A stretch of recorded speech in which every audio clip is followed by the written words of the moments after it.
In a quiet neighborhood on Long Island, New York, stands a house that became one of the most famous haunted houses in American history. From the outside, it looks like an ordinary suburban home, but behind those windows is a story involving murder, fear, media attention, money, and one of the most controversial paranormal claims ever made. For decades, people have asked the same question: was the Amityville house really haunted, or was the entire story an elaborate hoax? This is the story of the Amityville Horror. Before we talk about ghosts, we need to talk about what actually happened inside the house, because the first part of this story is not a legend. It is a real crime. The year was 1974. The location was 112 Ocean Avenue in Amityville, New York.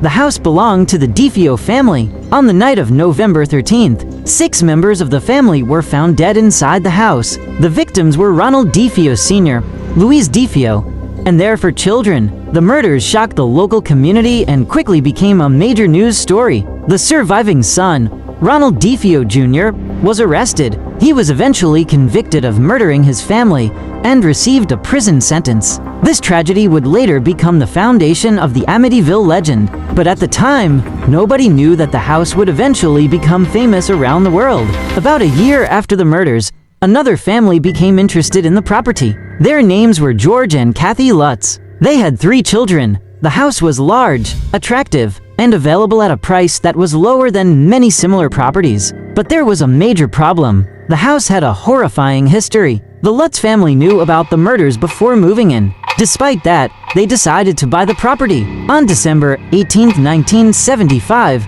the family moved into the house. At first, they tried to live a normal life, but according to their later accounts, things began changing very quickly. George reportedly became increasingly uncomfortable inside the house. The family claimed they experienced strange smells and unusual sounds. They also described unexplained changes inside the home. One of the most famous claims involved the house becoming extremely cold in certain areas. There were also stories about strange substances appearing in the house and unusual activity involving doors and windows. As the story became more famous, the claims became increasingly dramatic. George allegedly began behaving differently. The family said that the atmosphere inside the house was becoming darker and more frightening. There were also claims involving strange physical sensations and disturbing experiences at night. But remember, these are claims made by the Lutz family.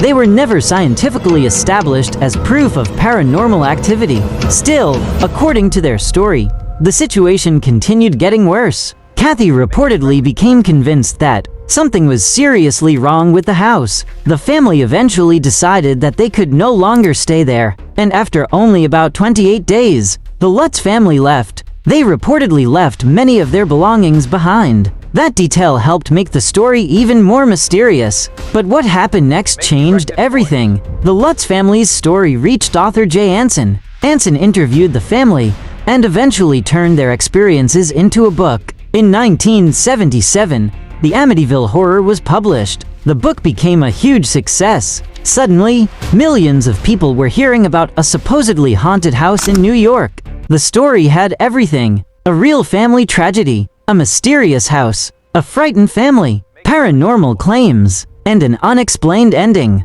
It was the perfect horror story. The media became interested, the public became fascinated, and eventually, Hollywood became interested too. In 1979, The Amityville Horror became a major motion picture. The movie helped transform the house into a global symbol of haunted house stories. But there was a problem. The more famous the story became, the more people started asking questions. Could all of this really have happened? Investigators began examining the claims. Skeptics pointed out that there was no reliable scientific evidence proving that the house was haunted, and some details of the story were questioned. The case became even more controversial because of disagreements surrounding what exactly had happened inside the house. One of the biggest issues was the lack of independently verified evidence. There were stories, there were interviews, there was a best-selling book, there was a movie, but where was the physical evidence? Where was the scientific proof?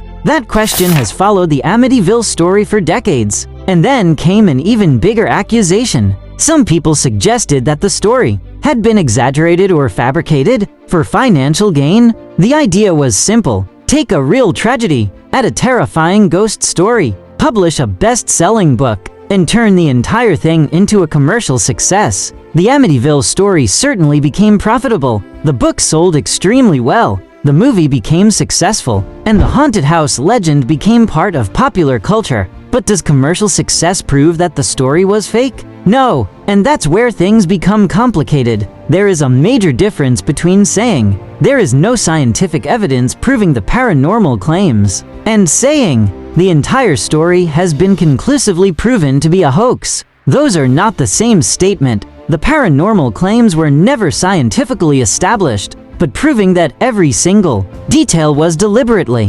fabricated is a different question. Over the years, different people involved in the story gave different accounts. Critics pointed to inconsistencies. Supporters argued that the family genuinely experienced something unusual, and because there was no definitive scientific explanation or definitive proof of a haunting, the debate continued. Today, the Amityville story is often presented as one of the most famous haunted house cases in America. But if we separate the facts from the legend, the picture becomes much clearer. The murders were real. The murders were real. Ronald DeFeo Jr. was convicted. The Lutz family really did move into the house. They really did leave after a short period, and they really did tell a story about paranormal experiences. But whether those paranormal experiences actually happened, that remains unproven. And that may be the most important part of the entire story. Because when a real tragedy becomes connected to a supernatural legend, it can become almost impossible to separate history from entertainment.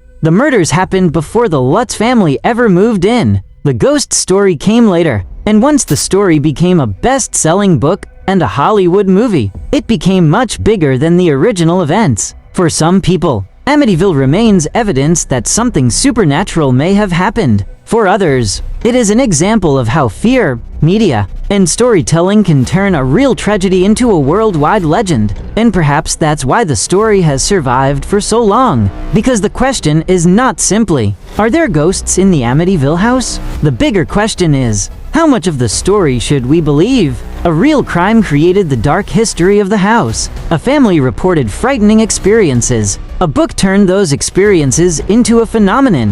Hollywood turned the phenomenon into entertainment. And decades later, people are still debating what really happened. So, was the Amityville Horror real? Was it a misunderstanding? Was it an exaggerated story? Or was it one of the most successful paranormal hoaxes in American history? We may never have a definitive answer, but one thing is certain. The most frightening part of Amityville may not be the possibility of ghosts. It may be the power of a story built around real tragedy, a story that became bigger with every retelling, and a story that still makes people wonder, what really happened inside that house? The facts are real, the paranormal claims remain disputed, and the mystery continues.